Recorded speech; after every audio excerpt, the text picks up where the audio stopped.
Okay sir. Good afternoon everybody. तो अब मिलते हैं अपन आज के नेक्स्ट पार्ट में, जहाँ पे अपन कवर करने वाले हैं ट्रू फॉल्स। ट्रू फॉल्स बहुत ही इंपॉर्टेंट पार्ट है आपके पेपर का, जिसका आपको पता है वेटेज कितने नंबर का आता है। 12 मार्क्स का कंपलसरी आता ही है, और ये क्वेश्चन 1 में आता है, तो 12 नंबर ट्रू फॉल्स के स्कोर करना बहुत जरूरी हो जाता है। तो देखो, ये एक शीट मैंने बनाई है जिसके अंदर सारे चैप्टर्स के ट्रू फॉल्स लगा रखे हैं। जो चैप्टर में आईसीआई मॉड्यूल के पीछे, जो हर चैप्टर के पीछे दिए हुए हैं ना, वो सारे ट्रू फॉल्स आपको इस शीट में मिल जाएंगे, मतलब आईसीआई वाले मॉड्यूल वाले। और फिर इसमें पास पेपर्स में भी जितने भी क्वेश्चन आए हुए हैं ट्रू फॉल्स के, वो सब मिल जाएंगे एडिशनल क्वेश्चन की स्टेज से। आज हम लोग क्या करने वाले हैं, तो हम लोग अभी करने वाले हैं एडिशनल क्वेश्चंस, जिसके अंदर हम लोग डिस्कस करेंगे नवंबर 20 से लेके मई 26 तक के सारे सारे अटेम्प्ट के जितने भी ट्रू फॉल्स आए हुए हैं, वो सारे के सारे ट्रू फॉल्स आज हम करेंगे डिस्कस। तो स्टार्ट करते हैं बिना टाइम वेस्ट किए। 3 2 1 स्टार्ट करते हैं, चलो। तो क्वेश्चन नंबर 32 नवंबर 20 में आया था, 12 नंबर का। पहला पॉइंट पढ़ते हैं क्या कह रहा है। In case of admission of a new partner in a partnership firm, the profit or loss on revaluation account is transferred to all the partners in the new profit sharing ratio। आप बताओ, सारे partners को share करते हैं या सिर्फ old partners को old ratio में? ओल्ड पार्टनर्स को ओल्ड रेशियो में, तो ये है फॉल्स। समझ में आगे बातचीत, चलते हैं आगे। In the balance sheet of X limited. अच्छा, एक बात बता दूं मैं आपको, ट्रू फॉल्स, हर ट्रू फॉल्स 2 नंबर का आता है, तो उसके अंदर आधा आधा नंबर है। अगर आपने बताया फॉल्स है, 1 नंबर मिल जाएगा 2 में से, तो आपको साथ में फॉल्स लिखने के बाद रीजनिंग भी देनी पड़ेगी। अगर आप रीजनिंग नहीं लिखोगे तो आपके नंबर कट जाएंगे। इस चीज का आप थोड़ा ध्यान रखिएगा। तो ठीक है, फोकस करो, वापस से चलते हैं आगे।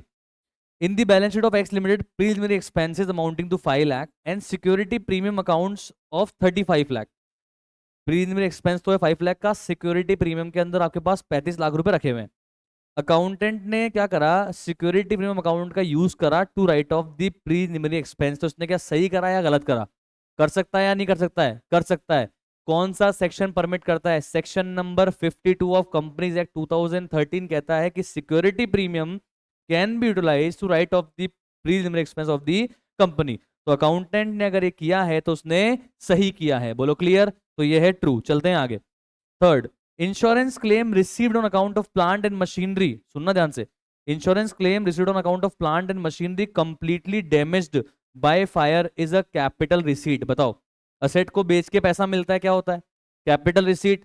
तो असेट जल के इंश्योरेंस कंपनी से पैसा मिला, क्या है ये भी? Capital receipt. कल अपन ने कवर किया था इसको, पार्ट को। तो true, insurance claim received on account of plant and machinery completely damaged by fire is a capital receipt, क्योंकि ये हमारे नॉर्मल कोर्स ऑफ बिजनेस का पार्ट नहीं है। कल मैंने सिखाया था, ऐसा कोई रिसीट हो जिससे अपना क्या हो रहा हो, असेट कम हो रहा हो या लायबिलिटी बढ़ रही हो, उसे क्या बोलते हैं? कम ऑन, कैपिटल रिसीट बोलते हैं। और ऐसा कोई रिसीट हो जो नॉर्मल कोर्स ऑफ बिजनेस के अंदर होता ही है, मुझे सेल ऑफ सर्विस करके, सेल ऑफ गुड्स करके, ठीक है, वो होती सब मेरी come on revenue receipts. Clear है? याद है? पक्का? श्योर? ओके, आगे देखो।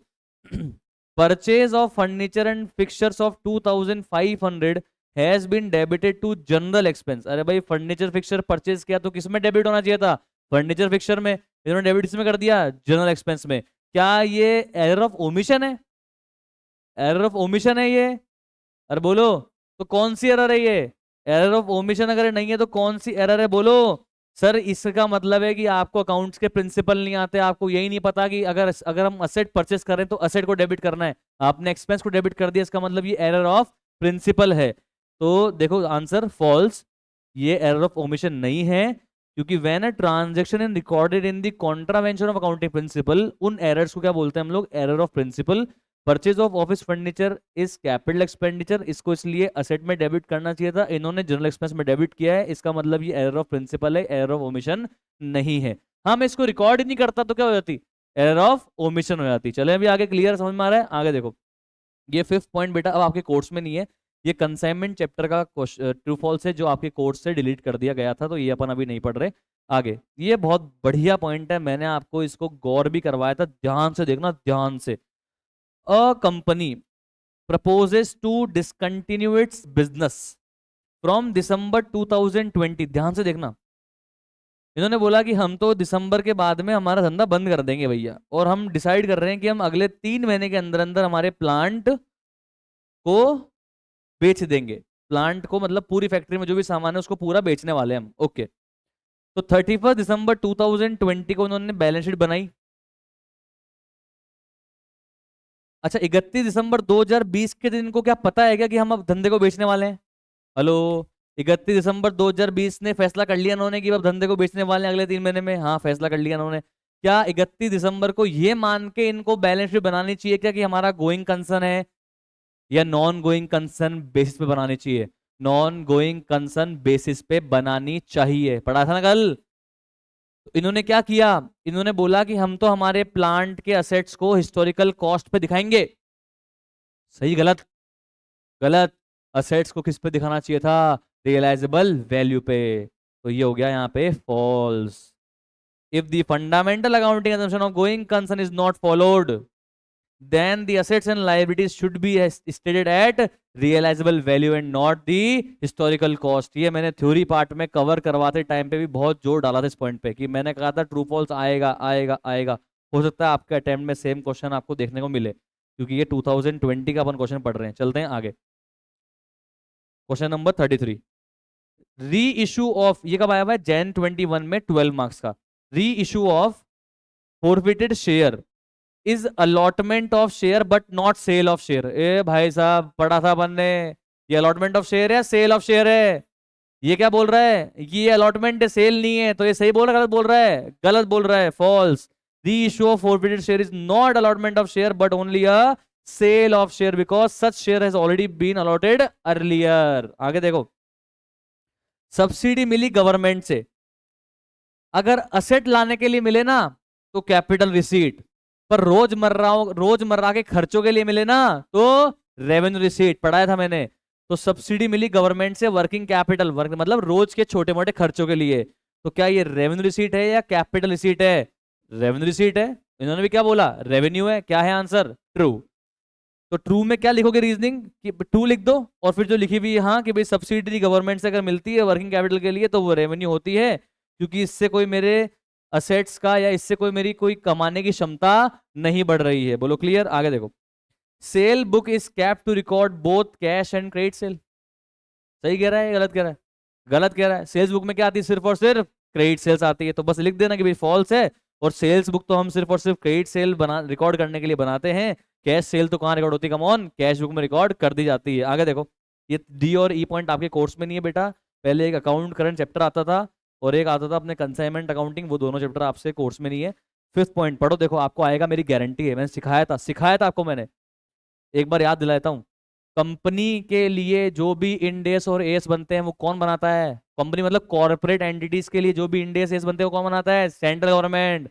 और नॉन कॉर्पोरेट एंटिटीज के लिए जो एएस बनते हैं वो कौन बनाती है? आईसीएआई। इसने क्या बोला कि नॉन कॉर्पोरेट एंटिटीज के लिए जो एएस बनाए जाते हैं वो कौन बना रहा है? Central government. सही बोल रहा है गलत बोल रहा है? ये गलत बोल रहा है। कौन बनाती है? आईसीएआई। बोलो क्लियर? समझ में आ गई बातचीत? पक्का कॉन्फिडेंस आ रहा है ना? आगे देखो, क्वेश्चन नंबर 34 जुलाई 21 में आया था 12 मार्क्स का। आपको पता है पहले दो अटेम्प्ट होते थे, एक तो जुलाई मतलब जून जुलाई, और या फिर नवंबर दिसंबर। ठीक है, दो अटेम्प्ट होते थे साल में। चलो, तो state with the reason whether the true statement are true और फॉल्स। से फर्स्ट पॉइंट आपके कोर्स में नहीं है। Second point, a company is not allowed to issue share at discount to public in general. सही कह रहा है गलत कह रहा है? सही कह रहा है गलत कह रहा है? क्या जनरल पब्लिक को ये कंपनी कभी भी डिस्काउंट पे शेयर दे सकती है क्या? नहीं दे सकती। और ये भी क्या कह रहा है? नहीं दे सकती। किसमें लिखा है? सेक्शन नंबर 53 में लिखा है कि कंपनी कभी भी जनरल पब्लिक को डिस्काउंट पे शेयर इशू नहीं कर सकती। बिल्कुल सही बात है। हाँ, किसको डिस्काउंट पे शेयर इशू कर सकती है?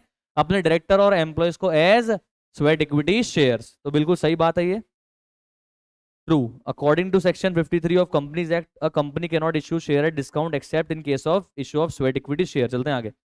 वेयर हाउस रेंट आपने पे करा। अब मेरी बात सुनना, आप ऐसा कोई चीज बना रहे हो जिसको स्टोर करना जरूरी है उसको रेडी टू यूज बनाने के लिए।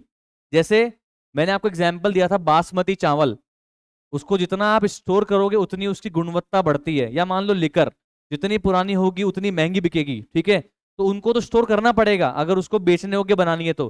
पर आपने बनाया रिमोट, रिमोट बन के रेडी है, फिनिश गुड्स बन के रेडी है। अब इसके बाद आप इसको स्टोर कर रहे हो, तो क्या रिमोट बन के रेडी है, आज रेडी टू सेल है ये, और इसके बाद अगर आप इसको स्टोर कर रहे हो तो इस रेडी टू सेल बनने के बाद की स्टोरेज कॉस्ट क्या इन्वेंट्री कॉस्ट में ऐड होनी चाहिए कि नहीं होनी चाहिए, बताओ। नहीं होनी चाहिए। इसने क्या बोला देखते हैं। तो warehouse rent paid for storage of finished inventory should be included in cost of finished inventory. अरे भाई जब गुड्स ही बन गया है, जब गुड्स फाइनल बन के तैयार हो गया है, उसके बाद का रेंट थोड़ी ना गुड्स की कॉस्ट में ऐड होएगा, तो उसकी बाद का रेंट गुड्स की कॉस्ट में ऐड नहीं होगा। समझ में आ रहा है, समझ में आ रहा है। हाँ, अगर गुड्स को बनाने के लिए स्टोर करना जरूरी है तो फिर वेयर हाउस रेंट अपने कॉस्ट ऑफ इन्वेंट्री में ऐड हो सकता है। तो ये जो बात कह रहा था वो गलत है।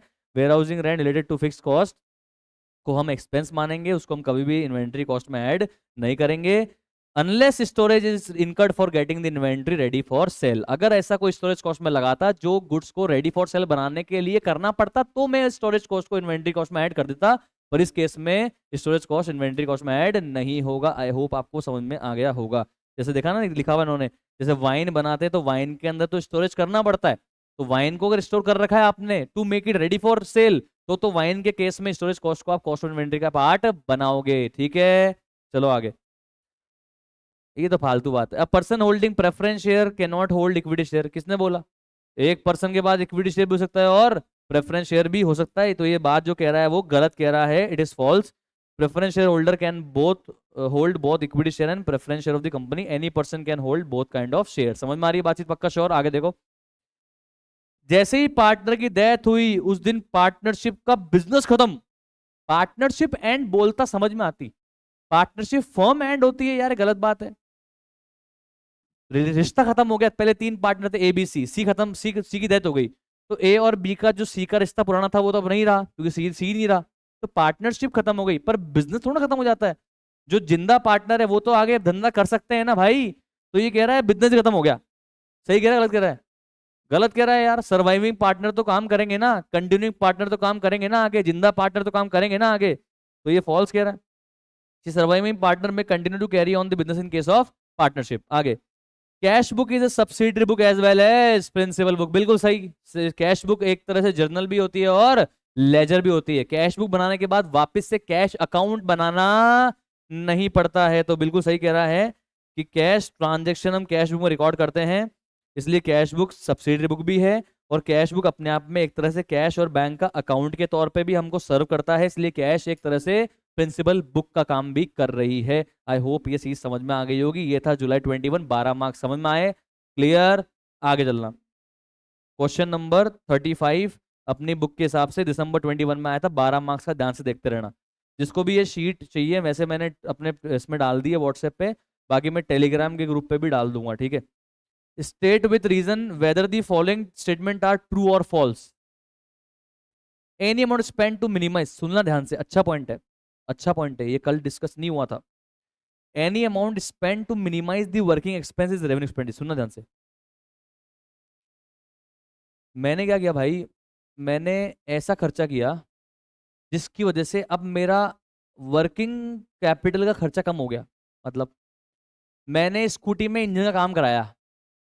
पहले मेरी स्कूटी 100 किलोमीटर जाने के लिए 500 रुपीज का पेट्रोल खाती थी, अब मेरी स्कूटी 100 किलोमीटर जाने के लिए सिर्फ 200 रुपीज का ही पेट्रोल कंज्यूम करती है। तो अगर मैंने इंजन का काम कराया और उससे फ्यूल एफिशिएंसी बढ़ी, तो फ्यूल एफिशिएंसी बढ़ने से क्या हुआ, फ्यूचर में मुझे वर्किंग कैपिटल का खर्चा कम देना पड़ेगा। मुझे भविष्य में फायदा होगा या नहीं होगा इससे? फ्यूचर तक फायदा होगा नहीं होगा? बोलो बोलो। एक ईयर में ही फायदा होगा या आगे भी फायदा होगा? आगे भी फायदा होगा। कौन सा एक्सपेंडिचर है बोलो? ये कैपिटल एक्सपेंडिचर। बस ये कह रहा था ये कि अगर आपने कोई ऐसा खर्चा किया जिससे आपका वर्किंग एक्सपेंस ही कम हो गया है, भविष्य में पैसे कम लगेगा आपका, क्या है वो? Capital expenditure.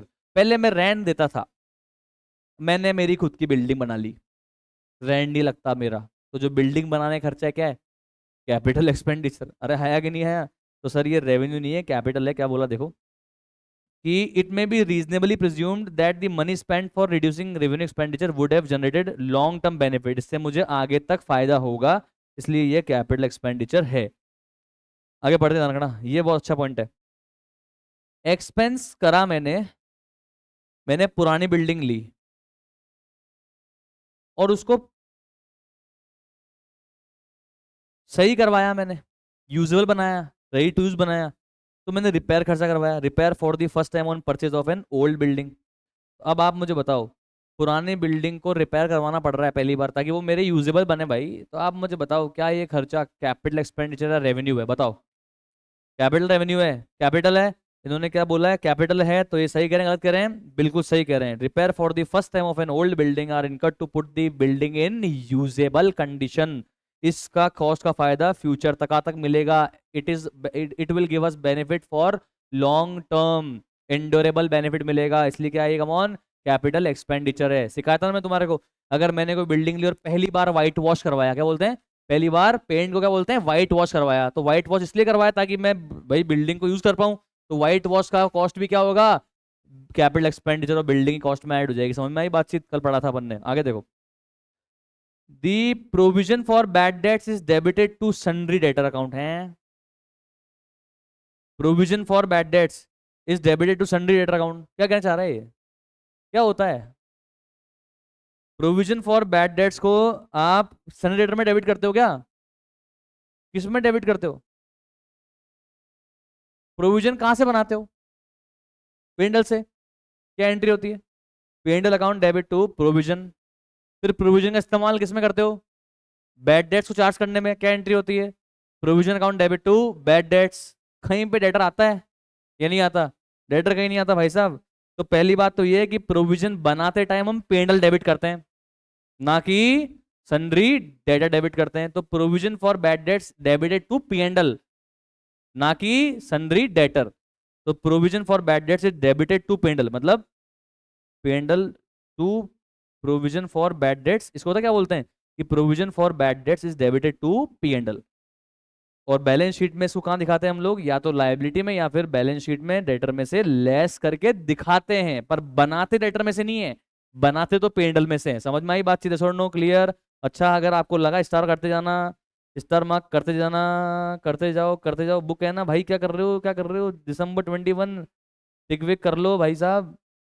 जिसमें भी आपको लग रहा है यार मैं कंफ्यूज हो गया था इसमें, या मैं कंफ्यूज हो गई थी इसमें पढ़ते टाइम पे, उसको आप स्टार मार्क कर लो। आपको लग रहा है कोई ट्रू फॉल्स देख के कि नहीं यार ये तो मेरे 1 सेकंड में ही आ रहा है, इसमें तो मैं कंफ्यूज ही नहीं हो रहा, हटाओ उसको, पढ़ने मत बाद में, है कि नहीं? तो स्टार मार्क करते जाओ, टिक मार्क करते जाओ। चलो आगे देखो, non participating preference share enjoy voting right. किसने बोल दिया? नॉन पार्टिसिपेटिंग प्रेफरेंस शेयर का तो मतलब ये होता है कि अगर मान लो इक्विटी शेयर होल्डर के डिविडेंड देने के बाद में भी कुछ सरप्लस बचा है तो उसमें हिस्सा नहीं मिलेगा। वाइंडिंग अप के टाइम पे अगर इक्विटी शेयर होल्डरों को पेमेंट करने के बाद भी पैसा बचा है तो उसमें हिस्सा नहीं मिलेगा। इनको कोई वोटिंग पावर थोड़ा ना मिलता है। तो ये सही गलत है?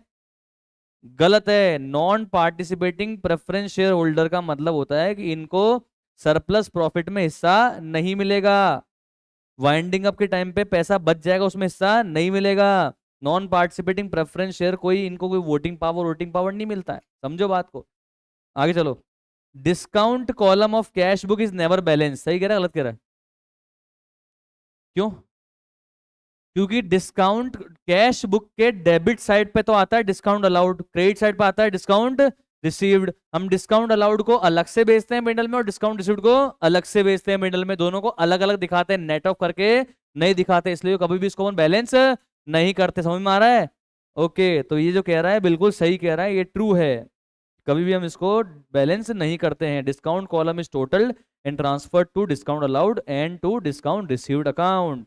अब आ जाओ क्वेश्चन नंबर 36, मे 22 में आया था, 12 नंबर का देखते हैं। पहले क्या बोल रहा है देखते रहना, प्लीज ध्यान से देखते रहना, ये आना चाहिए आपको। कल पढ़ा था अपन लोगों ने भाई। अपन ने किसी पे क्लेम कर दिया कि ये मेरा है, मैंने क्लेम किया है। A claim that an enterprise is pursuing. मैंने बोला है जमीन मेरी है, मेरा क्लेम है इस जमीन पे। अगला बोल रहा है क्या बात कर रहे हो, साबित करो। मैंने कोर्ट में केस कर दिया। ठीक है भाई, बताया था ना एग्जाम्पल मैंने आपको कि भाई ये जमीन मेरी है। मेरा दोस्त कह रहा है, अर्पित कह रहा है कि ये तो मेरी है। मैंने बोला नहीं भाई मेरी है जमीन, अब मेरे पास कागज पड़े हैं इसके। ठीक है, तो claim that an enterprise pursuing through legal process. अभी लीगल प्रोसेस चल रहा है, अभी क्लेम चल रहा है, अभी क्लेम किया है मैंने, लीगल प्रोसेस चल रहा है। अब ये जमीन, अब इसमें जज साहब का फैसला क्या आएगा, मेरे पक्ष में आएगा या नहीं आएगा, ये जमीन मेरे नाम पे करेंगे या नहीं करेंगे अभी सर्टेन नहीं है। तो क्या ये कॉन्टिजेंट लायबिलिटी है या कॉन्टिजेंट असेट है? लायबिलिटी असेट है।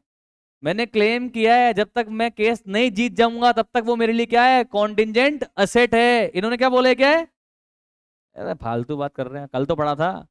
कॉन्टिजेंट लायबिलिटी तो होता है पॉसिबल ऑब्लिगेशन, ऑब्लिगेशन की बातें करता है यहाँ पे। इसने बोला क्लेम किया है मैंने, मैं असेट को क्लेम कर रहा हूँ, और क्या पता असेट मेरा होगा या नहीं होगा, तो ये तो कॉन्टिजेंट असेट है। जिस दिन मैं केस जीत जाऊंगा उस दिन मेरा क्या बन जाएगा, ये असेट बन जाएगा, उस दिन मेरा ये कॉन्टिजेंट असेट नहीं रहेगा। ये मैंने आपको सिखाया था, ये और नो एग्जाम्पल के साथ में याद करो। तो ये जो कह रहा है वो गलत है। A claim that an enterprise is pursuing through legal process where outcome is uncertain is called as contingent asset. आगे चलो। At the end of accounting year all the nominal account of the ledger are balanced. क्या बात कर रहे हो यार? Income और expense के अकाउंट को ईयर एंड पे बैलेंस करते हैं या ट्रांसफर करते हैं ट्रेडिंग बंडल में? बैलेंस करते हैं या ट्रांसफर करते हैं ट्रेडिंग बंडल में? ट्रांसफर करते हैं ट्रेडिंग बंडल में। नॉमिनल का मतलब बेटा इनकम और एक्सपेंस के अकाउंट, इनकम और एक्सपेंसेस के बैलेंस को हम या तो ट्रेडिंग में ट्रांसफर करते हैं या फिर पीएनएल में ट्रांसफर करते हैं। कभी भी बैलेंस करके बैलेंस शीट में थोड़ा ना दिखाते हैं यार, ये कैसी बातें बोल रहा है? तो ये जो कह रहा है वो सही है गलत है?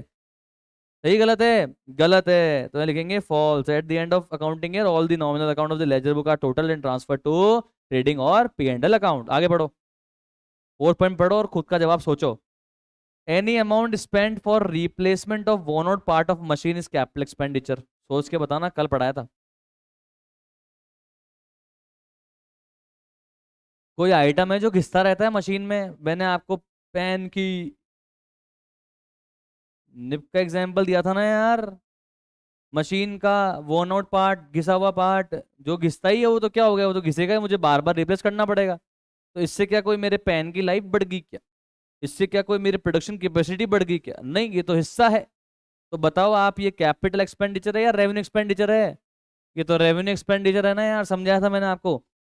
तो ये क्या है, कम ऑन, रेवेन्यू एक्सपेंडिचर। तो ये जो कह रहा है वो गलत है, false. Amount spend for replacement of any worn out part of machine is revenue expense since it is part of maintenance cost. ये तो मेंटेनेंस कॉस्ट है यार। हर 2 महीने में घिसता है ये पार्ट, तो चेंज करते रहो, उसमें क्या हो गया?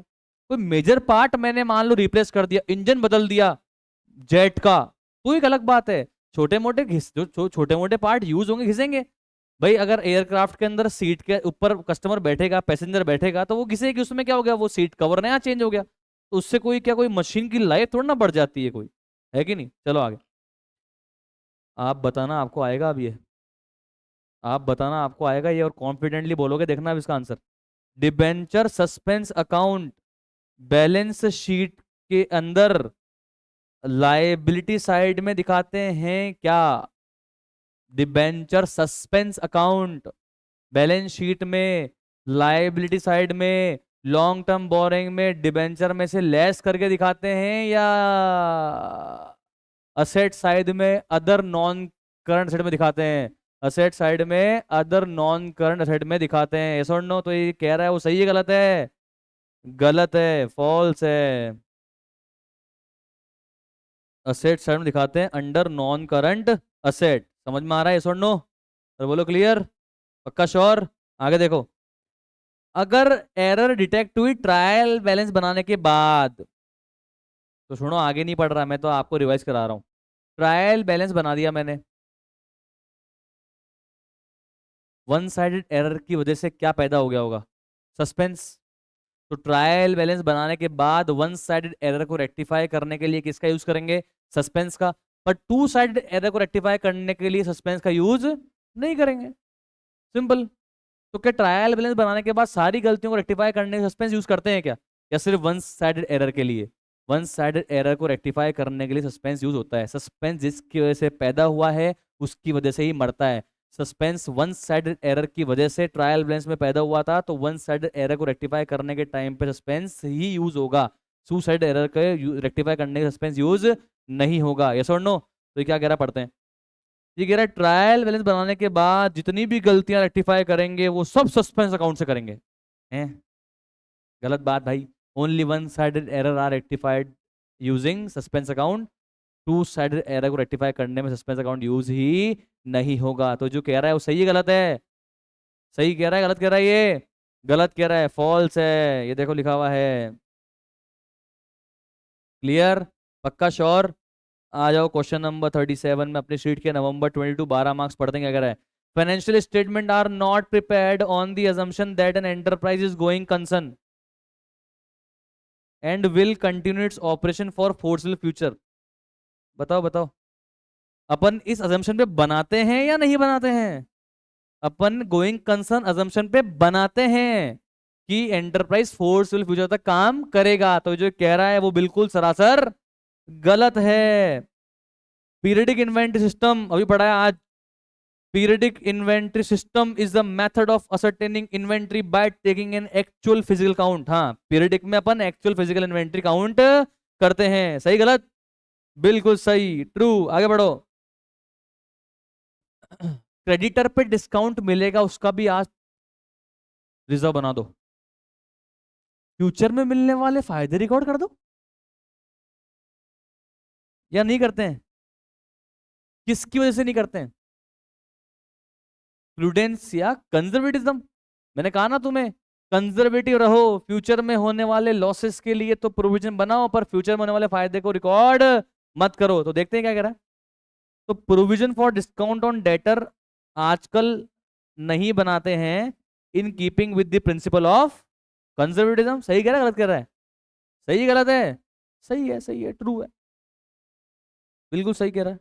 सही का लॉजिक नहीं है, सही का मतलब यही होता है। फॉल्स है तो उसका लॉजिक देना पड़ता है क्यों फॉल्स है। तू गलत है तो क्यों गलत है, सही क्या था वो लिखना पड़ता है। ट्रू में तो ये सेम लाइन लिख दो, आपका नंबर मिलेंगे। आगे चलो। अल्ले इसमें क्या है? If the errors are rectified detected after preparation of trial balance and all the error rectified through suspense account. नहीं भाई, फॉल्स है यार, बार बार सेम बात मत बोल। आगे। Both revenue and capital nature transaction are recorded in receipt and payment account. है receipt and payment account? या सही है गलत है? सोच के बोलना, सोच के बोलना।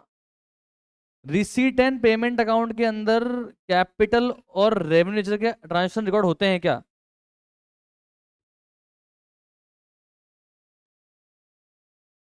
एनएफपीओ याद है? Not for profit organisation. Income and expenditure balance sheet. Income and expenditure में कौन से आइटम जाते हैं?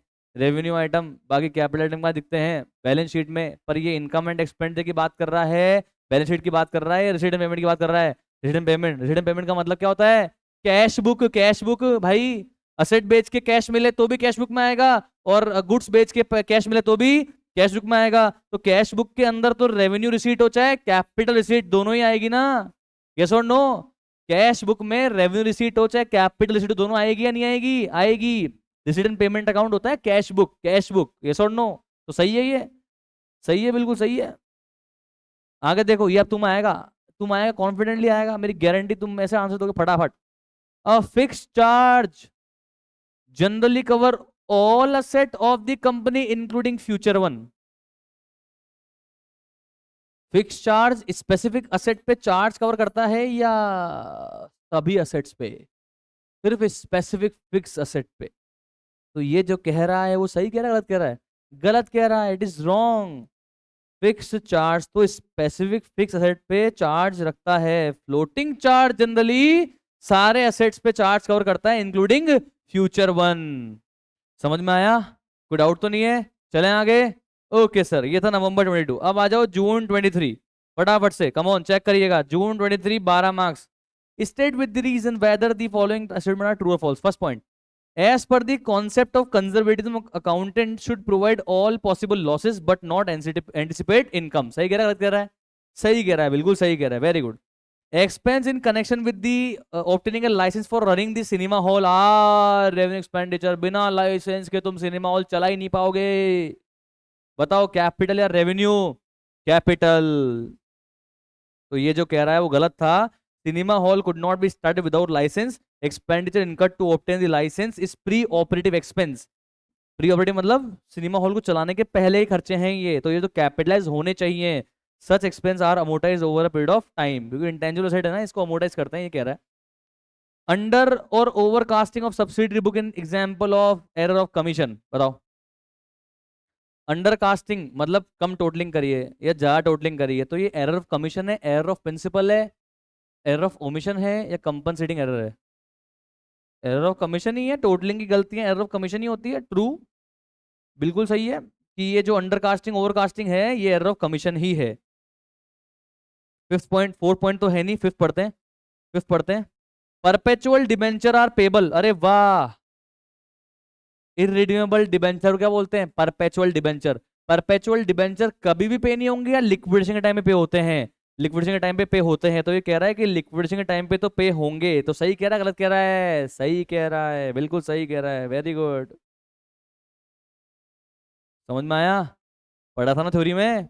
आगे देखो, ओवरहेड। और ओवरहेड का तो मतलब ही इनडायरेक्ट होता है, पढ़ाया था मैंने आपको, मैन्युफैक्चरिंग अकाउंट बनाया था सब, कि इनडायरेक्ट एक्सपेंसेस को क्या बोलते हैं? ओवरहेड्स। या आप आगे इंटर में पढ़ोगे कॉस्टिंग में। इसने क्या बोला? ओवरहेड का मतलब direct material, direct wages, direct expense नहीं।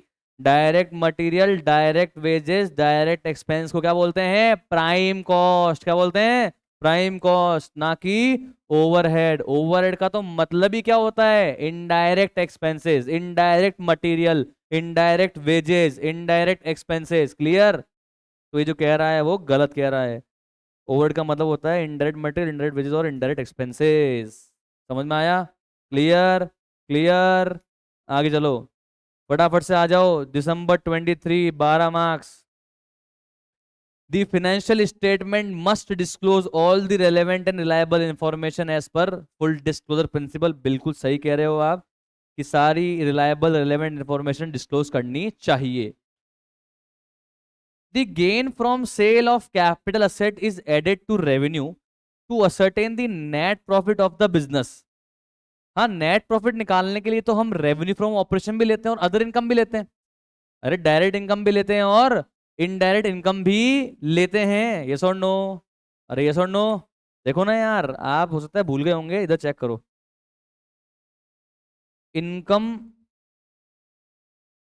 के अंदर दो आती है, एक आता है revenue from operation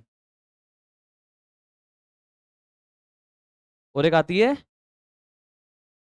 other income. याद है क्या बैलेंस शीट पीएनएल का फॉर्मेट? एक तो सेल्स से जो रेवेन्यू आया वो, और एक जितनी भी अदर इनकम है वो, ये सब मिला के क्या बन जाती है? इनकम।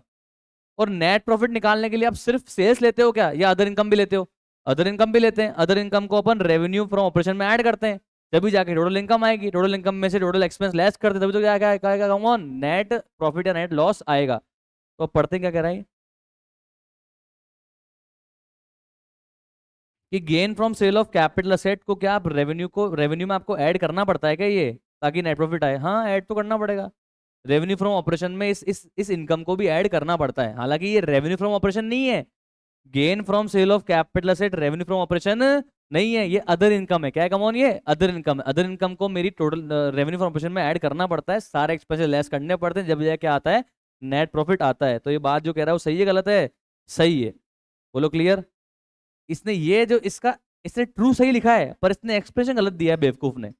इसने बोला gain from sale of capital asset are consider revenue. अरे नहीं यार, एडेड टू रेवेन्यू मान सकता हूं मैं, ये रेवेन्यू फ्रॉम ऑपरेशन नहीं है। Hello?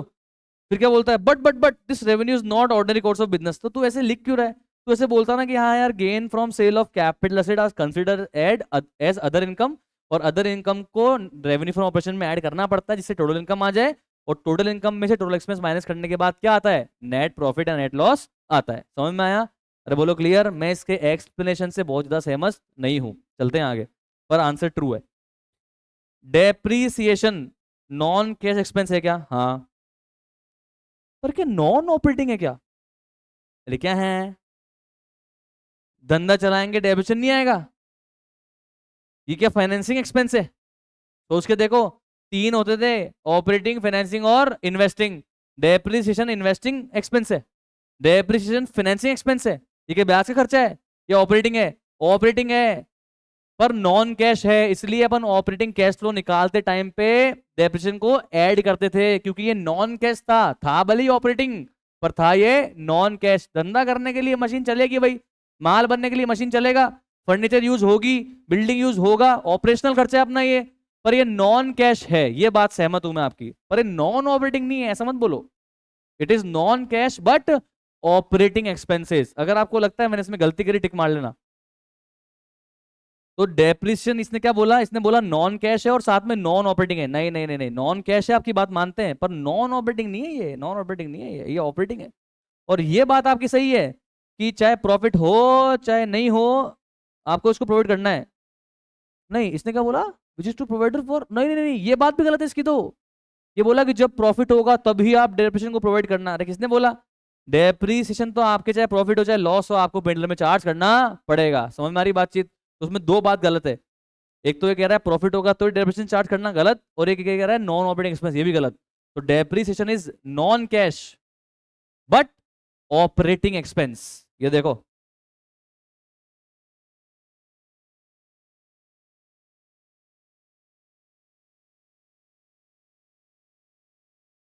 depreciation is a non-cash and indirect expense, operating expense. It always debited to P&L irrespective of the profit or loss. बोलो क्लियर, समझ में आई बातचीत? चलते हैं आगे। अब ये बहुत मस्त है। Sum of year digit method is an example of accelerated method of charging depreciation. WDV में पहले साल में ज्यादा डेप्रिसिएशन आता है, फिर कम फिर कम फिर कम। और मैंने आपको बताया था, याद कर लेना, कि sum of year digit method WDV का ही छोटा भाई है। स्टार्टिंग में ज्यादा डेप्रिसिएशन आता है, फिर कम फिर कम फिर कम। याद है क्या सम ऑफ ईयर डिजिट का मेथड? याद है? तो ये भी क्या है, एक्सिलरेटेड मेथड ही है।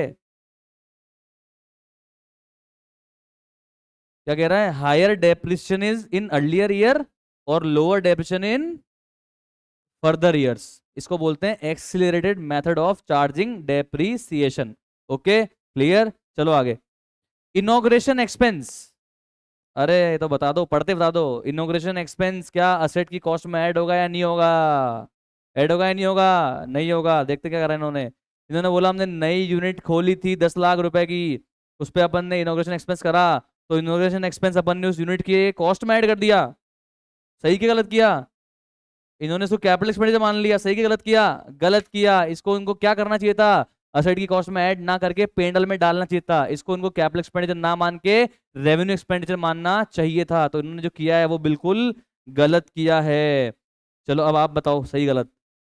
Discount column of cash book record trade discount, true false? You tell me, true false? False. Discount column में कौन सा डिस्काउंट रिकॉर्ड होता है, कम ऑन? सिर्फ कैश डिस्काउंट। तो ये भी क्या कम ऑन फॉल्स है। आया कि नहीं आया? आगे देखो, क्वेश्चन 40 जून 24। आ गए आ गए आ गए, 2024 में तो आ गए, कम ऑन। 26 में आना बाकी, आ जाओ फटाफट। If the closing stock appears in trial balance then it does not enter in trading account. सही कह रहा है। अगर क्लोजिंग स्टॉक ट्रायल बैलेंस के अंदर है, इसका मतलब वो ऑलरेडी परचेज से एडजस्ट हो रखा है, तो उसको वापस से ट्रेडिंग अकाउंट में मत दिखाना, सिर्फ कहां दिखाना, बैलेंस शीट में। आप बिल्कुल सही कह रहे हो भैया। चले आगे। If the amount is posted in wrong account and is written on the wrong side of account is called as error of principle. नहीं नहीं नहीं नहीं, ये तो आप नशे में गलती कर रहे हो, ये तो आपकी क्लरिकल मिस्टेक है, एरर ऑफ प्रिंसिपल नहीं है ये। तो क्या है ये, एरर ऑफ कमीशन। तो ये फॉल्स है। It is error of commission not error of principle. आगे देखो। अब ये तो भी पढ़ा था अपन ने भाई, अकाउंटिंग स्टैंडर्ड क्या लॉ को ओवरराइड कर सकता है क्या या नहीं कर सकता? मैंने बताया था ना कि कंपनी एक्ट में जो बात लिखी हुई है उसको ओवरराइड करके ये खुद अलग बात कह सकता है क्या? नहीं, इसको कानून के दायरे में रह के ही अपनी बात कहनी पड़ेगी। तो कैन ओवरराइड द लॉ और can not override the law? Can not override the law. तो ये जो कह रहा है वो बिल्कुल गलत है, फॉल्स। आगे चलो, ध्यान से देखना, बताना ध्यान से देखना। अब आप बताओगे इसका answer. Promissory note, bills of exchange, दोनों अलग अलग है, हमको पता है अलग अलग है। प्रॉमिसरी नोट में पेमेंट करता है मेकर, जबकि बिल्स ऑफ एक्सचेंज में पेमेंट करता है एक्सेप्टर। सही गलत है? प्रॉमिस नोट में मैंने तुम्हें प्रॉमिस किया, मैंने प्रॉमिस नोट बनाया, मैंने तुम्हें प्रॉमिस किया कि मैं तुम्हें 3 महीने बाद पेमेंट दूंगा, तो मेकर ही पेमेंट करेगा। सही है? सही है। बिल्स ऑफ एक्सचेंज में तुमने ऑर्डर लिख के दिया मुझे, मैंने इस ऑर्डर को एक्सेप्ट करा कि भैया हाँ 3 महीने बाद मैं पेमेंट दूंगा, तो एक्सेप्टर पेमेंट दे रहा है बिल्स ऑफ एक्सचेंज में। हाँ सही है, तो सही गलत? प्रॉमिसरी नोट में प्रॉमिसरी नोट बनाने वाला यानी कि मेकर प्रॉमिस कर रहा होता है, और बिल्स ऑफ एक्सचेंज में बिल्स ऑफ एक्सचेंज एक्सेप्ट करने वाले को पेमेंट करना पड़ेगा। यस और नो? तो बिल्कुल सही है, ये कह रहा है fourth point true. In case of promissory note maker he payment करता है और बिल्स ऑफ एक्सचेंज में एक्सेप्टर ही पेमेंट करता है। चलते हैं आगे। ओहो हो, क्या सारी एरर्स आप जर्नल एंट्री पास करके रेक्टिफाई करते हो क्या? यार एक बात बताओ, ट्रायल बैलेंस के पहले कोई वन साइड एरर है, ट्रायल बैलेंस के पहले कोई वन साइडेड एरर है, तो जर्नल एंट्री पास करोगे क्या, या अकाउंट में जाके सही करोगे? अकाउंट में जाके सही करेंगे। मान लो कोई अकाउंट के टोटलिंग में मिस्टेक हो गई थी मेरे से, परचेज बुक की टोटलिंग गलत कर दी थी मैंने, तो टोटलिंग के लिए कोई एंट्री पास करूँ या टोटलिंग सही कर दूं? टोटलिंग सही कर दो। यस और नो? तो one sided error before preparation of trial balance अगर है तो उसमें कोई जर्नल एंट्री मुझे पास करने की जरूरत नहीं होती। तो टोटलिंग वोटलिंग की छोटी मोटी गलतियां हैं तो टोटलिंग को जाके सही कर देते हैं अपन लोग। तो false error not affecting the trial balance can be rectified by passing a rectification journal entry, while other error that affect one account of trial balance cannot be rectified by passing journal entry। पर कब? Before preparation of trial balance. इसने पूरी बात नहीं लिखी है। Totalling error can not be rectified by passing journal entry, ठीक है भाई, टोटलिंग में गलती, टोटलिंग सही कर दी। और अगर वन साइड एरर है before preparation of trial balance तो उसके लिए हम कभी भी सस्पेंस अकाउंट का इस्तेमाल ही नहीं करते। उसमें तो अपन अकाउंट में जाते हैं और लिखते हैं ना, याद है, to under casting of sales book now rectified, या बाय फलाना over casting of that book now rectified, याद है? तो उसमें अपने जर्नल एंट्री पास करनी नहीं पड़ती, तुम्हें सिखाया था मैंने। ओके, और रिवोल्यूशन अकाउंट को ही पेनल एडजस्टमेंट अकाउंट बोलते हैं क्या? दी आंसर इज यस, इसी को ही बोलते हैं। चलते हैं आगे। सितंबर 24, ध्यान से देखते रहना। अरे वही बात, इनकम और एक्सपेंस के अकाउंट को ईयर एंड में बैलेंस करते हैं या ट्रांसफर करते हैं? ट्रांसफर करते हैं, तो ये तो बात होगी बिल्कुल गलत। सेकेंड हैंड मशीन ली और उसको यूजेबल बनाने के लिए मैंने ओवरहॉल एक्सपेंस किया। ओवरऑल एक्सपेंस का मतलब होता है कायाकल्प, काया पलटना, उसको यूजेबल बनाने के लिए खर्चा करना। तो ये तो मशीन की कॉस्ट में ऐड होना चाहिए था, ये तो कैपिटल एक्सपेंडिचर है। ये कह रहा है रेवेन्यू है, तो सही कह रहा है गलत कह रहा है? गलत कह रहा है, ये तो कैपिटल है। आगे देखो, इन्वेंट्री को वैल्यू किस पे करते हैं हम? कॉस्ट पे या फिर एनआरवी पे, विच एवर इज लोअर पे। और किस प्रिंसिपल के हिसाब से करते हैं? प्रिंसिपल ऑफ कंजर्वेटिज्म या फिर एस टू। तो सही है गलत है? सही है। कंजर्वेटिज्म कॉन्सेप्ट तो कहता है कि अपने को हमेशा फ्यूचर में होने वाले लॉसेस, लग रहा है कि मुझे एनआरवी कम है, 100 रुपए का इन्वेंट्री है कॉस्ट पे, पर 90 का ही बिक पाएगा, तो मुझे लग रहा है 10 रुपए नुकसान होएगा, तो 90 पे ही आज रिकॉर्ड कर दो। तो यही तो कहता है अपने कंजर्वेटिज्म प्रिंसिपल। आगे देखो, प्रोमिसरी नोट क्या कभी बेरर हो सकता है क्या? याद करो थ्योरी। प्रोमिसरी नोट कभी भी बेरर डॉक्यूमेंट बन सकता है क्या? याद करो। नहीं याद आ रही है आपको? ये देखो, promissory note bills of exchange. क्या यार आप लोग भूल जाते हो यार? क्या कभी ये बेरर हो सकता है क्या? नहीं हो सकता। तो ये जो मैं कह रहा था ये बिल्कुल सरासर गलत था कि प्रोमिसरी नोट कभी भी बेरर डॉक्यूमेंट नहीं बन सकता है। इसको हमेशा सर्टेन पर्सन को ही पेबल बनना पड़ेगा। आगे देखो, receipt and payment account accrual concept follow करता है क्या? अरे क्या बात कर रहे हो, तो कैश अकाउंट है, पैसा आएगा रिकॉर्ड करेगा, पैसा जाएगा रिकॉर्ड करेगा, ये कोई कैश, ये कोई एक्रूअल बेसिस पे नहीं बनता। हाँ, अगर यहाँ लिखा होता इनकम एंड एक्सपेंडिचर अकाउंट बनता है क्या एक्रूअल पे, आंसर होता यस, ट्रू। समझ में आया? रिसीट पेमेंट तो रिसीट पे बनेगा भाई। डिजीज पार्टनर के लीगल हायर को क्या केवल पार्टनर का सिर्फ कैपिटल बैलेंस मिलेगा? है? क्या बात कर रहे हो? कैपिटल बैलेंस मिलेगा, करंट अकाउंट का बैलेंस मिलेगा, पुराने रिजर्व्स एंड सरप्लस का हिस्सा मिलेगा, profit till the date of death मिलेगा, इंटरेस्ट ऑन कैपिटल मिलेगा, इंटरेस्ट ऑन ड्राइंग लेस करेंगे, ड्राइंग लेस करेंगे। यस और नो? याद है क्या? तो सिर्फ कैपिटल देंगे क्या? गलत, बिल्कुल गलत बात कह रहा है यार। तो legal heir of deceased partner are entitled to all the dues of deceased partner. जितना भी पैसा ये मांगता है सब मिलेगा, सिर्फ कैपिटल बैलेंस नहीं मिलेगा। आगे चलते हैं। जैन 25, जैन 25 12 मार्क्स चेक करना। Matching concept is based on equal concept, हाँ या ना? बताओ, हाँ या ना? बोलो बोलो, हाँ या ना? पढ़ा तो था, एक्रूअल कॉन्सेप्ट पे ही तो बेस्ड है मैचिंग कॉन्सेप्ट। मैचिंग कॉन्सेप्ट यही तो कहता है कि जो इस पीरियड की इनकम है उसको इस पीरियड के एक्सपेंस से ही मैच करवाना। आपने जो इस पीरियड में इनकम कमाई है और इस पीरियड में जो एक्सपेंस का बेनिफिट लिया है उसी को ही आप रिकॉर्ड करोगे, यही एक्रूअल कहता है और यही मैचिंग कहता है। यस और नो? तो ये दोनों आपस में रिलेटेड है, सिखाया तो था कल, ऐसे कैसे बोल रहे हो यार? यस और no? Customer of the business should not be considered as user of account. They are not interested in knowing the performance of the business. क्या बात कर रहे हो? मैंने बताया था आपको, जो हमसे माल लेते हैं वो हमारी नॉलेज लेने में इंटरेस्टेड होंगे, क्योंकि कल को हम अगर डूब जाएंगे तो उनको डर लगेगा कि वो फिर अपना रॉ मटेरियल किससे लेंगे। यस और नो? बताया था ना मैंने तुम्हें कल, तो ये तो फॉल्स है। आगे चलो, ये मस्त पॉइंट है यार, नाइस पॉइंट यार, this is nice point. Focus कर लेना भाई, फोकस कर लेना भाई, सुनना एकदम ध्यान से। हेलो हेलो हेलो, ध्यान से ध्यान से।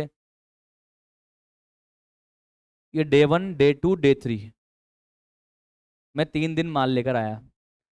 पहले दिन तो चीनी आई 45 रुपए किलो, फिर चीनी आई 55 रुपए किलो, फिर चीनी आई 65 रुपए किलो। आपको पता है चीनी के दाम बढ़ गए। अब क्या कहूँ मैं? पेट्रोल में इथेनॉल बनाने के चक्कर में शुगर कैन यूज कर लिया, पेट्रोल के दाम भी कम नहीं किए, पेट्रोल में मिलावट कर दी, फ्यूल एवरेज डाउन कर दिया, और अब चीनी और नहीं है देश में। अरे भाई साहब, चीनी के दाम और बढ़ गए, मजा ही आ रहा भाई। सही है भाई। भाई चाय बेच दे तू, हमारे क्या करने आया है यहाँ पे यार? Under inflationary condition FIFO will not show lowest value of cost of good sold. अब क्या करा, सुना ध्यान से। इन्फ्लेशनरी का मतलब होता है जब महंगाई बढ़ रही है, बढ़ी ना महंगाई, इन्फ्लेशन का मतलब महंगाई बढ़ी। अब मैंने क्या किया, फीफो मेथड फॉलो किया। क्या फॉलो किया? फीफो मेथड फॉलो किया। क्या फॉलो किया? FIFO method. फीफो मेथड का मतलब क्या होता है कि जो मैंने माल बेचा है वो किस में से बेचा है, लास्ट वाले में से या पहले वाले में से? पहले वाले में से। तो मान लो कि मैंने 1 किलो 2 किलो चीनी बेच दी, इस दिन भी 1 किलो लाया, इस दिन भी 1 किलो, इस दिन भी 1 किलो, मैंने 2 किलो चीनी बेची। तो कौन से दाम वाली बेची? 45 वाली, फिर 55 वाली, ठीक। अब सुनना ध्यान से, सुनना ध्यान से। जो मेरे पास इन्वेंट्री बची है वो महंगे दाम वाली बची है, सस्ते दाम वाली बची है? जो मैं पूछ रहा हूँ उसका जवाब दो। जो इन्वेंट्री बची है वो महंगे दाम वाली बची है, सस्ते दाम वाली बची है? महंगे दाम वाली। जो इन्वेंट्री मैंने बेच दी है, जो गुड्स मैंने बेच दिए हैं, वो सस्ते दाम वाले बेचे हैं या महंगे दाम वाले? अच्छा, मतलब कॉस्ट ऑफ गुड्स सोल्ड तो लोअर है और कॉस्ट ऑफ इन्वेंट्री हायर है। यस और नो? यस और नो? अब पढ़ते हैं क्या कह रहा है। ये कह रहा है under inflationary condition FIFO will not show lowest cost of goods sold. अब आप बताओ, ये क्या पूछ रहा है, सही है या गलत है? अब सोचो आप, मैंने तो आपको समझा दिया।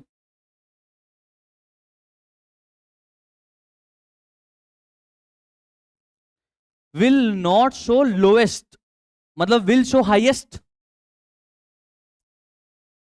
विल नॉट शो लोएस्ट इसका मतलब फीफो में cost of goods sold highest आएगी, ऐसा कह रहा है ये। हेलो? क्या बोल रहा है? लोएस्ट नहीं आएगी, इसका मतलब क्या कह रहा है? हाईएस्ट आएगी। तो आप बताओ, फीफो के अंदर अगर इन्फ्लेशनरी कंडीशन है तो cost of goods sold highest आएगी, लोएस्ट आएगी? लोएस्ट आएगी। तो ये सही कह रहा है, गलत कह रहा है? गलत कह रहा है। आया या नहीं आया? अरे आया कि नहीं आया? ये पॉइंट अगर नहीं पढ़ा हुआ है ना तो चक्कर ही खा के हमें। तो ये सही है गलत है? गलत है, क्योंकि फीफो के अंदर cost of goods sold highest नहीं होती, क्या होती है? लोएस्ट होती है।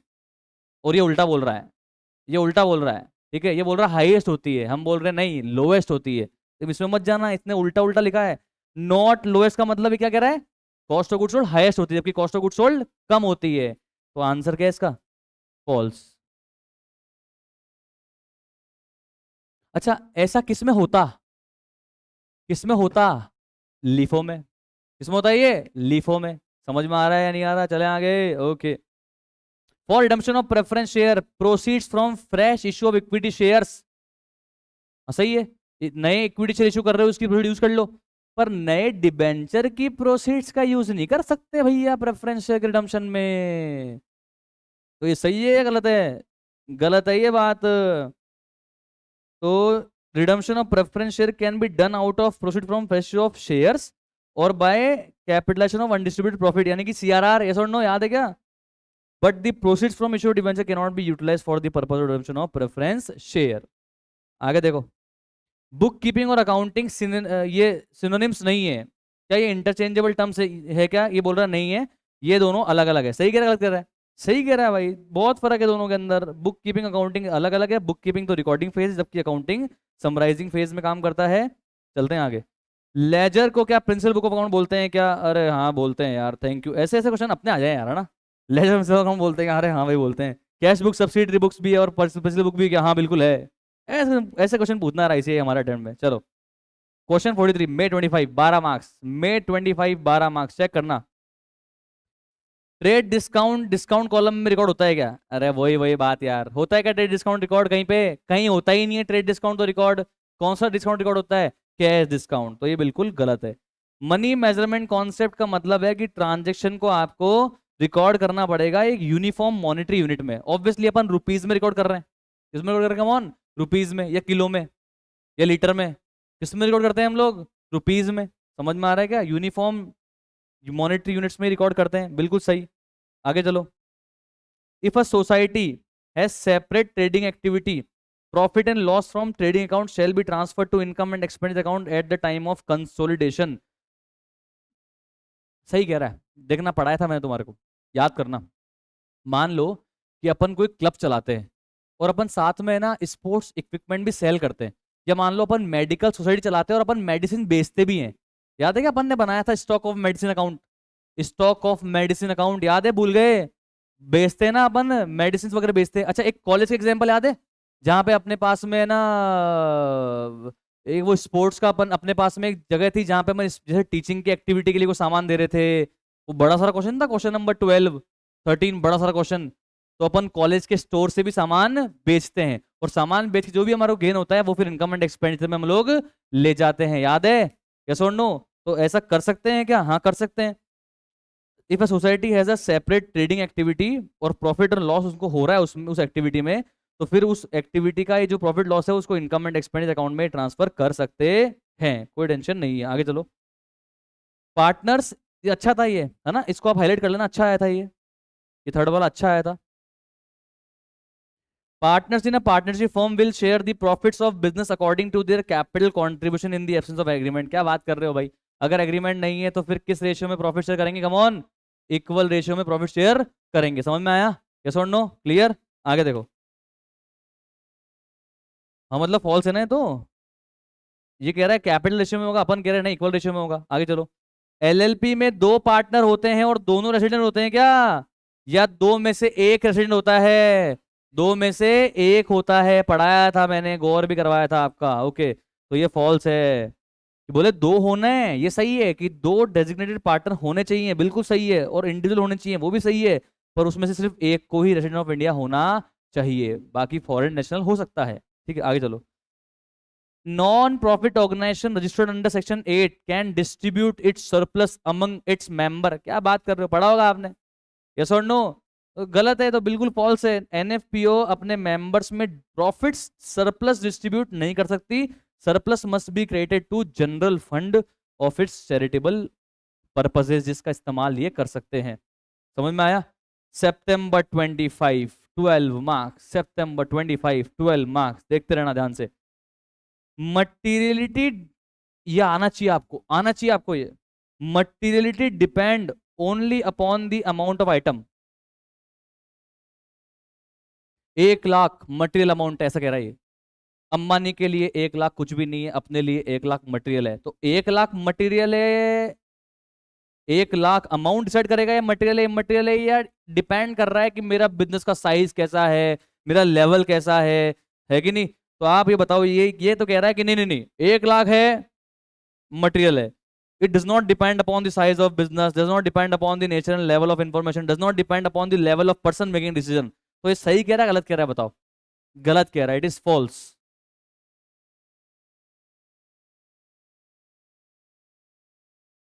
है। ठीक है, हाँ सही तो है। नहीं, इसका यार एक्सपीरियंस अच्छा नहीं है।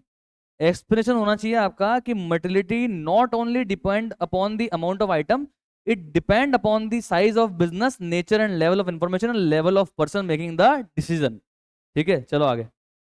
While preparing an income and expenditure account as per accrual concept, the income and expenditure is considered in the period in which actual नहीं, जिस समय एक्चुअल रिसीट मिली उस दिन इनकम, जिस समय एक्चुअल पेमेंट किया उस दिन एक्सपेंस, जिस समय इनकम कमाई उस दिन इनकम, जिस दिन एक्सपेंस इनकर किया उस दिन एक्सपेंस, जिस दिन इनकम कमाई उस दिन इनकम, जिस दिन एक्सपेंस इनकर किया उस दिन एक्सपेंस। तो गलत कह रहा है भाई, बिल्कुल ही फॉल्स है। क्या बातें अंडरस्टैंड करता है? ऊपर तो बोल रहा है एज पर एक्रूल कॉन्सेप्ट और नीचे दे रहा है एक्चुअल पेमेंट, फॉल्स है। पीएसआर और कैपिटल कॉन्ट्रीब्यूशन रेशियो सेम, जरूरी नहीं सेम हो। सही गलत सोचो। मैंने लगाए 5 लाख, तुमने लगाए 50 लाख, फिर भी अपना पीएसआर 1:1 है, हो सकता है कैसा? मैंने कुछ भी नहीं लगाया, तुमने लगाया 50 लाख, फिर भी अपना पीएसआर 1:1 है, हो सकता है क्या? हाँ हो सकता है। तभी तो अपन क्या देते हैं, इंटरेस्ट ऑन कैपिटल। तूने ज्यादा पैसा लगाया ज्यादा ब्याज ले, मैंने कम लगाया मैं कम ब्याज लूंगा, उसका पीएसआर से कोई लेना देना नहीं है। समझ में आ रहा है क्या? तो कोई जरूरी नहीं है कि जिस रेशियो में कैपिटल कंट्रीब्यूट हुआ है उसी रेशियो में प्रॉफिट शेयरिंग रेशियो हो। तो ये सही कह रहा है गलत कह रहा है? सही कह रहा है गलत कह रहा है? सोचो सोचो, सही कह रहा है गलत कह रहा है? कि पीएसआर और कैपिटल कंट्रीब्यूशन रेशियो जरूरी नहीं है कि सेम हो। सही गलत? सही। डेप्रीसिएशन, जिस साल में लॉस हो उस साल में डेप्रीसिएशन मत प्रोवाइड करो। सही गलत? गलत, फॉल्स। डेप्रीसिएशन तो प्रोवाइड करना ही पड़ेगा आपको, यस और नो? आगे देखो, कॉन्सेप्ट बहुत मस्त पॉइंट है, मस्त पॉइंट है। Concept that helps in keeping business affairs free from the influence of personal affair of the owner. कौन से कॉन्सेप्ट की वजह से ओनर के पर्सनल ट्रांजैक्शन को हम अलग रखते हैं और बिजनेस के अफेयर्स को हम अलग रखते हैं? बोलो बोलो बोलो। एंटिटी कॉन्सेप्ट, ना कि मैचिंग कॉन्सेप्ट। तो ये जो कह रहा है वो गलत है, फॉल्स है। आया या नहीं आया? चोरी पढ़ने का आया ना फायदा? भाई 12 नंबर आए पक्के हो गए आपके। और ये जो चैप्टर्स के पीछे वाले ट्रू फॉल्स है ना, अगर उसको भी आप रीड कर लोगे ना, 1 नंबर नहीं कटेगा आपका ट्रू फॉल्स के अंदर, 1 नंबर नहीं कटेगा। एक सिर्फ रीडिंग देनी है आपको। आगे देखो, company can not issue equity shares at discount to public. बिल्कुल सही, as per section 53 of companies act company कभी भी जनरल पब्लिक को डिस्काउंट पे इशू नहीं कर सकती। हाँ, स्वेट इक्विटी शेयर इशू कर सकती है अपने एम्प्लॉयज और डायरेक्टर्स को। आगे, Jan 26 12 marks, Jan 26 12 marks check करना। ये सीट में आ गया मैम, एग्जाम में आया था ना इसलिए आ गया। Money spend to reduce working expense is revenue expenditure. अभी थोड़ी देर पहले पता है, पहले पढ़ा है। बताओ बताओ। फ्यूचर, अमन ने ऐसा खर्चा किया जिससे फ्यूचर में मेरे रेवेन्यू एक्सपेंसेस ही कम लगेंगे। तो क्या मुझे सिर्फ आज फायदा मिला, फ्यूचर में मिलेगा? फ्यूचर में मिलेगा। तो ये बताओ कौन सा एक्सपेंडिचर है? Capital expenditure. तो इन्होंने जो बोला है वो गलत है। Transaction regarding the purchase of fix asset on credit are recorded in purchase book. नहीं भाई साहब, अगर मैं असेट क्रेडिट पे परचेज कर रहा हूं तो वो जर्नल प्रॉपर में रिकॉर्ड होगा, ना कि परचेज बुक में। तो जो ये कह रहा है वो बिल्कुल गलत कह रहा है। आगे पढ़ते हैं, अब आप बताना, ही आना चाहिए आपको। अब present financial obligation, very good, present obligation. अरे भाई, अमाउंट सर्टेन नहीं है which can be measured reliably, पर उसको मैं रिलायबली मेजर कर सकता हूं using a substantial degree of estimation, is termed as provision और लाइबिलिटी। ये प्रोविजन है या लाइबिलिटी है? Present obligation, past events, outflow of resources probable, but amount can not be ascertained, it can be estimated. Reliably उसको estimate कर पा रहे हैं, टाइमिंग नहीं पता कब देना है और कितना देना है वो नहीं पता, तो उसे क्या बोलते थे? प्रोविजन। उसे लायबिलिटी नहीं बोलते थे। लायबिलिटी में क्या होता है? Present obligation, past events, outflow of resource probable, amount भी सर्टेन है, कब देना है वो भी सर्टेन है, वो होती है लाइबिलिटी। अमाउंट सर्टेन नहीं है पर एस्टिमेट कर पा रहे हो तो उसे क्या बोलते हैं, प्रोविजन। ये क्या बोल रहा है, लाइबिलिटी, बिल्कुल गलत बोल रहा है। इसे तो हम प्रोविजन बोलते हैं, ना कि लाइबिलिटी। समझ में आया, ऐसा नो? आगे देखो, nominal account single entry system में बनाते हैं क्या, नहीं बनाते। मतलब सिंगल एंट्री सिस्टम में वैसे क्या 3 टाइप सिस्टम होते हैं, अलग अलग अलग अलग। तो सिंगल एंट्री सिस्टम के अंदर नॉमिनल अकाउंट रखे नहीं जाते। नॉमिनल अकाउंट, हर नॉमिनल अकाउंट मेंटेन नहीं करा जाता सिंगल एंट्री में, आप ये चीज ध्यान रखना, ठीक है। सिंगल एंट्री में अलग अलग सिस्टम होते हैं, तो सिंगल एंट्री में नॉमिनल अकाउंट मेंटेन नहीं करा जाता, वो इनकम्प्लीट सिस्टम ऑफ अकाउंटिंग होती है। पढ़ो देखे, अब पढ़ो देखे, अरे पढ़ो देखे, तपस्या काम आएगी नहीं आई अपनी, बताना मेरे को। एलएलपी को ट्रिब्यूनल वाइंड अप करने के लिए बोल सकता है अगर एलएलपी लगातार 3 साल से ज्यादा के लिए स्टेटमेंट ऑफ अकाउंट, सॉल्वेंसी और एनुअल रिटर्न फाइल ना करे तो ये सही है गलत है? सही क्या था, मोर देन 5 ईयर्स, तो ये बिल्कुल गलत है। समझ में आया? आगे देखो, as per 52 section a company में utilise security premium to write off premium expenses. जी हाँ, पढ़ा था अपन ने, यस और नो, है ना स्कोरिंग। आगे देखो, लास्ट May 26, क्योंकि अब May 20, ये September 26 तो आपका एग्जाम ही है, तो May 26 पढ़ते हैं last question. Cost of inventory should comprise all cost of purchase. बताओ, कॉस्ट ऑफ इन्वेंट्री में सारी कॉस्ट ऑफ परचेज आती है या सिर्फ परचेज प्राइस आती है? सोच के बोलो यार। अबे क्या हो गया, ये लो, ऐसे कैसे भूल जाते हो?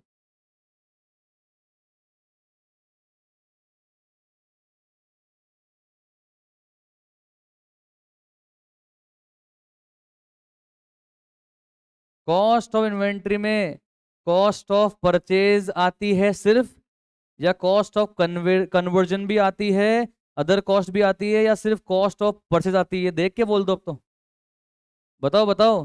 कॉस्ट ऑफ इन्वेंट्री में सिर्फ कॉस्ट ऑफ परचेज आती है, या कॉस्ट ऑफ कन्वर्जन भी आती है, अदर कॉस्ट भी आती है? बताओ। तीनों ही आती है।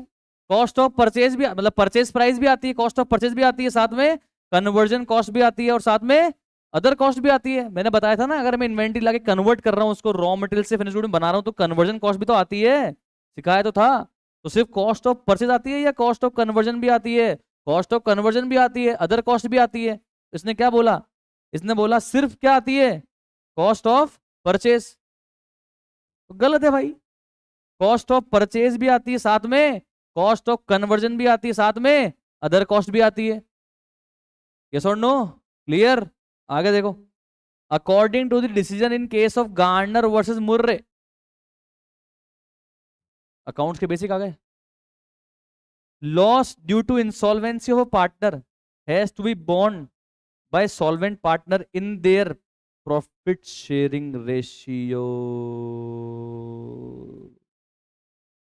या फिर कैपिटल रेशियो निकालते थे, उसमें देखते थे फिक्स कैपिटल है या फ्लक्चुएटिंग कैपिटल है। फिक्स कैपिटल होती थी तो फिक्स कैपिटल रेशियो, और फ्लक्चुएटिंग कैपिटल होती थी तो एडजस्टेड कैपिटल रेशियो। याद है क्या? तो ये तो गलत हो गया भाई, फॉल्स है ये तो, गलत कह रहे हो बाबूजी आप। कैपिटल रेशियो में बांटते हैं, ना कि प्रॉफिट रेशियो में। समझ में आया?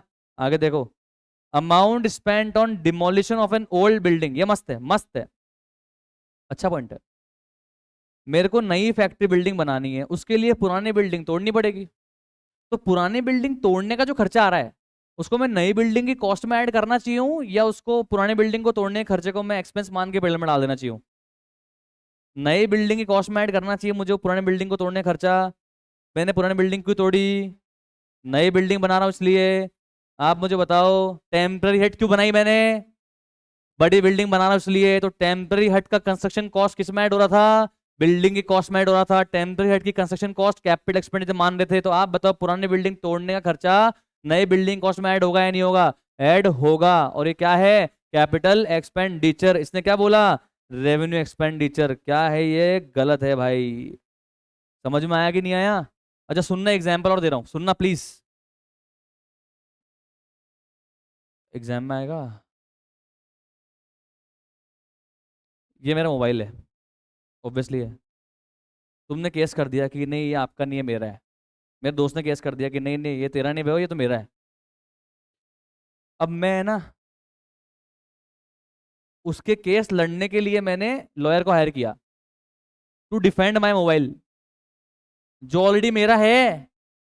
उसे बचाने के लिए मैं क्या कर रहा हूं, केस लड़ रहा हूं।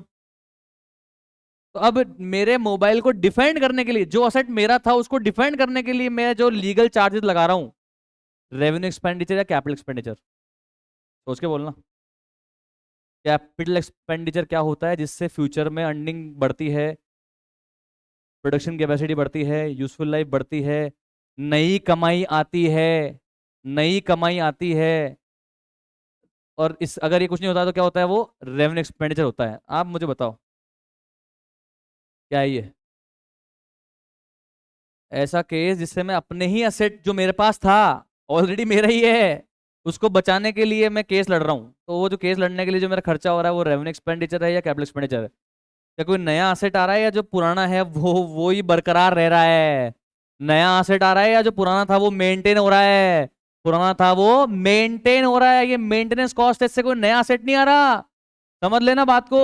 तो ये क्या है, रेवेन्यू एक्सपेंडिचर है। क्या है कमॉन, ये रेवेन्यू एक्सपेंडिचर है। समझ आ रही है बातचीत? आगे देखो, एज पर सेक्शन 39। ओ हो आ गया, आ गया आ गया। 39 सेक्शन क्या कह रहा है कंपनीज का, कि एप्लीकेशन मनी फेस वैल्यू की 5% होनी चाहिए, ऐसा सेक्शन 39 कहता है। पर ये क्या कह रहा है कि कंपनीज एक्ट का सेक्शन 39 क्या कह रहा है कि इशू प्राइस की 25% होनी चाहिए। ये 25% वाली बात कौन कहता है, सेबी। तो ये बात सही गलत है? गलत है, फॉल्स है। ये देखो आया कि नहीं आया, आगे देखो। Adjustment in form of additional information shall be adjusted in the final accounts of a NFPO only in one place. Adjustment in form of additional information shall be adjusted in the final accounts only in one place. बताओ भाई साहब, जो भी नीचे दिए होते हैं ना, दो जगह जाते हैं, उनके दो इम्पैक्ट होते हैं। पढ़ा होगा अपन ने कि ट्रायल बैलेंस के नीचे जो भी चीज दी हुई होती है उसको रिकॉर्ड करना पड़ेगा। तो उसका डेबिट भी रिकॉर्ड होगा और क्रेडिट भी रिकॉर्ड होगा। तो डुअल एस्पेक्ट रिकॉर्ड करना पड़ेगा। तो एक जगह नहीं, कम से कम दो जगह जाता है।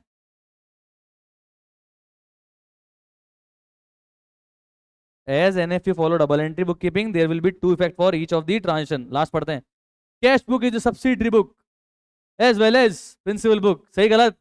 बिल्कुल सही। तो ये तो बड़ा ही गिफ्ट क्वेश्चन था। तो आई होप आपको समझ में चीजें आ गई होगी, कुछ नए पॉइंट अपन ने सीखे होंगे और इससे आपके एग्जाम में हेल्प मिलेगी। मेरा एक रिकमेंडेशन अभी भी है कि जो ICAI की ट्रू फॉल्स की शीट मैंने आपको दी है उसको एक बार आप रीड जरूर कर लेना, रीड जरूर कर लेना। ये शीट मैं टेलीग्राम ग्रुप पे भी डाल दूंगा और ये शीट आपके व्हाट्सएप पे भी मैंने डाल दी है। समझ में आ गया? पक्का? Sure? Best of luck for your exams. कोई भी अगर आपको डाउट है आप मुझसे पूछ सकते हैं। और अब तैयारी करो मस्ती से एकदम, ठीक है? ओके। तो अगर आपको इस वीडियो से हेल्प मिली है तो आप चैनल को सब्सक्राइब कर लीजिए और कमेंट कर दीजिए और ये वीडियो अपने दोस्तों के साथ शेयर कर दीजिए। आप सबका पेपर बहुत अच्छा हो सितंबर 25। मैं फीडबैक वीडियो भी लेकर आऊँगा और कुछ अच्छी चीज़ें अभी चैनल पे आती रहेगी। तो चैनल को सब्सक्राइब करना ना भूलें। Thank you so much and have a nice day.